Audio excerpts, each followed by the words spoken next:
आज शिवसेना ठाकरे गटाचे खासदार संजय राऊत यांच्या हस्ते छत्रपती संभाजीनगर शहरामधील समर्थनगर येथील महाविकास आघाडीच्या प्रचार कार्यालयाचे उद्घाटन झाले। महाविकास आघाडीमधील मित्र पक्षाचे पदाधिकारी देखील या उद्घाटनाला मोठ्या संख्येने उपस्थित होते। शिंदे यांच्या सेनेकडे उमेदवारच नसून तू लढ मी लढ अशी वाईट परिस्थिती झाली। उद्धव ठाकरे मुख्यमंत्री असताना 21 कोटी रुपयांचा निधी छत्रपती संभाजीनगरमध्ये आणला असं सांगत काँग्रेसच्या काळामध्ये खासदार खैरेंच्या माध्यमातून केलेल्या विकास कामांचा उल्लेख करत काँग्रेसला केलेल्या कामाचे श्रेय घेता येत नाही असे मिश्किल वक्तव्य दानवे यांनी केलं आहे। वाटतं समोरच्याला उमेदवार भेटत नाहीये, आता तू तू तू लढ तू लढ तू लढ असं चालू आहे। मी लढतो कोणी म्हणत नाही, तू लढ चालू आहे। आणि याला कारणही तसे आहेत। उद्धवजींच्या सरकारच्या नंतर या संभाजीनगरामध्ये या गद्दारांचं राज्य आलं।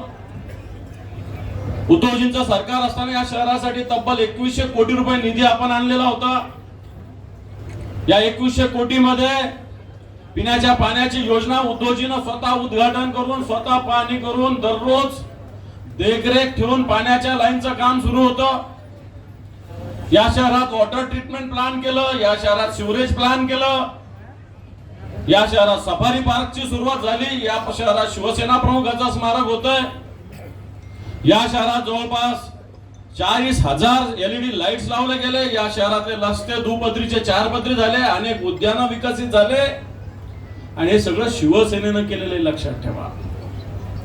शिवसेनेचा महापौर असताना 2 दिवसाला 3 दिवसाला पाणी होतं। इथं नंदकुमार घोडेले कलाताई ओझा महापौर राहिलेले। 2 दिवसाला 3 दिवसाला पाणी येत असताना हे हरामखोर लोक आक्रोश मोर्चा करत होते, आक्रोश मोर्चा।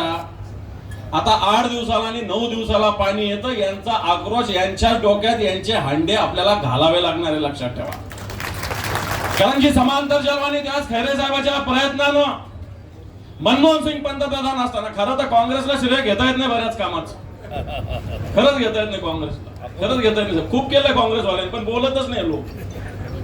म्हणजे सोलापूर धुळे रस्ता मला आठवतो, मी खैरे साहेबांबरोबर जात होतो, मणिशंकर अय्यर, ऑस्कर फर्नांडिस त्यास मंत्री होते, त्यांच्याकडे जात होतो, त्या सोलापूर आणि धुळे मंजूर झालाय। तुम्ही बोलतच नाही काँग्रेसचे लोक कधीच। नगर नाक्याचा रस्ता सुद्धा आपले ते संरक्षण मंत्री होते AK अँटनी, त्यांनी केलेला आहे, लक्षात ठेवा। तुम्ही बोलतच नाही काँग्रेसचे लोक। आम्ही काय बोलून घेतो शिवसेना।